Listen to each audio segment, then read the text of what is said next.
Hello, नमस्ते, आदाब, सत श्री अकाल। Welcome to my Hindi study with Poonam channel. कैसे हैं आप सभी? उम्मीद करती हूँ कि आप सभी अच्छे होंगे, पॉजिटिव सोच रहे होंगे। तो आज हम सीटेट के बाद क्या करें उसके बारे में डिस्कस करेंगे।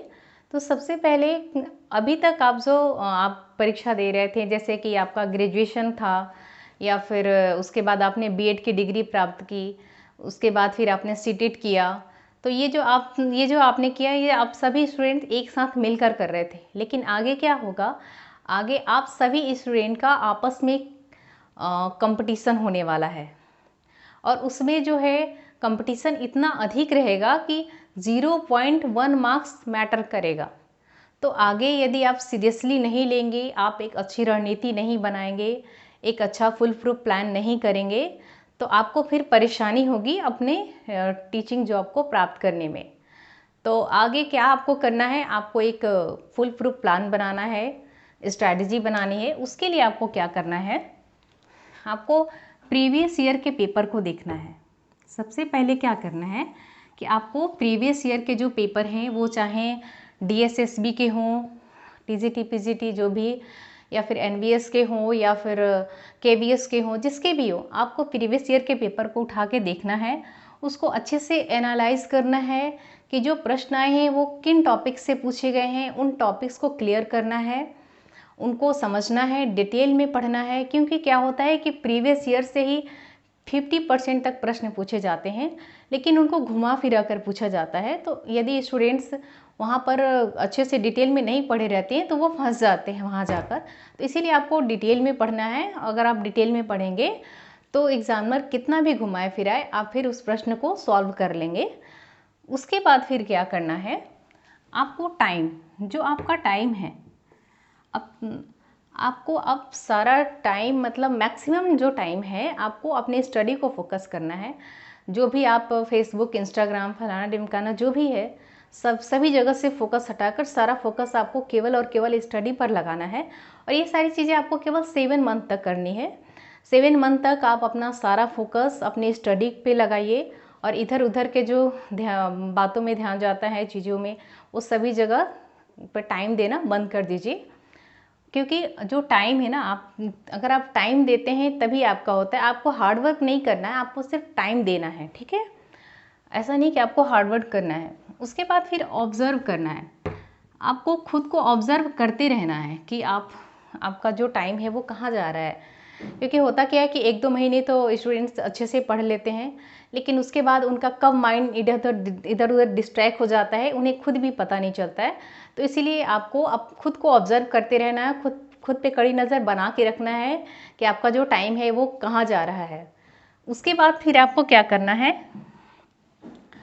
ईवीएस, हिंदी, इंग्लिश, रीजनिंग और जीके, इन सबको तैयार करना है धीरे धीरे। जिसमें आप वीक हैं, जिसमें लगता है कि आप वीक हैं, उसको आप अधिक टाइम दीजिए। और ये आपको तैयारी कैसे करनी है?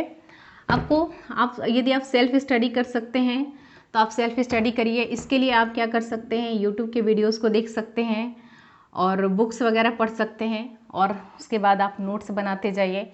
यूट्यूब के वीडियोस को भी देखिए, तो आप नोट्स बनाते जाइए और उस नोट्स को पढ़िए। उसके बाद फिर अगर आप ये सब चीज़ें नहीं कर पाते हैं तो आप कोर्स ले सकते हैं। यूट्यूब पे बहुत सारे आजकल कोर्सेज मिलते हैं, तो आप उन कोर्स को भी ले सकते हैं। उसके बाद क्या आता है? Main subject. आपका जो मेन सब्जेक्ट है उसकी तैयारी कैसे करें? तो उसके लिए आपको 6 से लेकर 10 तक की एनसीईआरटी की बुक को पढ़नी है। 6 से लेकर 10 तक की एनसीईआरटी की बुक को पढ़िए, और उसमें भी आप नोट्स बनाइए, नोट्स बना के पढ़िए। और उसमें आप अपने जो आपका मेन सब्जेक्ट है उस पर आप अपना पकड़ अच्छी बनाइए, मजबूत बनाइए। उसके बाद फिर क्या करिए? ये सारी चीज़ें अगर आप कर लेते हैं, उसके बाद आप मॉक टेस्ट देना स्टार्ट करिए। मॉक टेस्ट देंगे ना, तो फिर उससे आपका क्या होगा? आपका लेवल पता चलेगा कि आपकी तैयारी कितनी हुई है।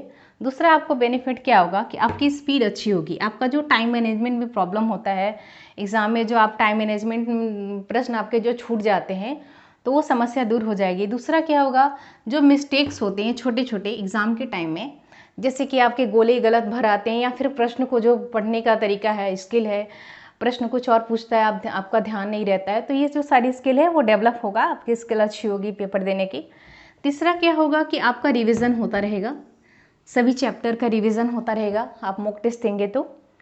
उसके बाद फिर आप क्या कर सकते हैं, इंटरव्यू के वीडियोस को देख सकते हैं। यूट्यूब पे इंटरव्यू के जो वीडियोस हैं उनको देखिए और समझने का प्रयास करिए कि इंटरव्यू किस तरह से दिया जाता है। जब ये सारी चीज़ें कर लेते हैं तो आप टीचर बनने के लिए तैयार हैं। अब कोई वैकेंसी आती है तो आप एग्ज़ाम दीजिए। लेकिन अगर कोई वैकेंसी नहीं आती है इस दौरान तो आप क्या कर सकते हैं, आप किसी स्कूल को ज्वाइन कर लीजिए, प्राइवेट स्कूल को ज्वाइन कर लीजिए। इसका क्या बेनिफिट होगा आपको, आपका जो मेन सब्जेक्ट है उस पर आपकी पकड़ अच्छी हो जाएगी, आपका उस पर आधिपत्य बन जाएगा। दूसरा क्या होगा कि इंटरव्यू में जो डेमो क्लास लिए जाते हैं तो आप अगर पहले से किसी स्कूल में पढ़ाए रहेंगे तो आपका जो कॉन्फिडेंस लेवल है वो अच्छा रहेगा, आप कॉन्फिडेंट रहेंगे इंटरव्यू में। तो इसके साथ साथ आपको क्या करना है, अगर आप प्राइवेट स्कूल में पढ़ा रहे हैं तो इसके साथ साथ आपको मॉक टेस्ट देते रहना है और साथ में रिवीजन करते रहना है। मतलब 1.5 घंटा कम से कम आपको डेली का देना है अपने स्टडी को, अगर किसी स्कूल में पढ़ाते हैं तब भी, ताकि आपकी जो तैयारी है वो वैसे ही बनी रहे और कोई अगर पेपर आता है तो आप एग्ज़ाम देने के लिए हमेशा तैयार रहें। तो ये था आज का डिस्कशन, और यदि आपको वीडियो पसंद आया होगा तो इसे लाइक करें, शेयर करें, सब्सक्राइब करें। और इस तरह से अगर आप स्ट्रैटेजी बनाते हैं तो आप अपने गोल को अचीव कर पाएंगे। तो मिलते हैं अगले वीडियो में, तब तक आप अपना ख्याल रखें।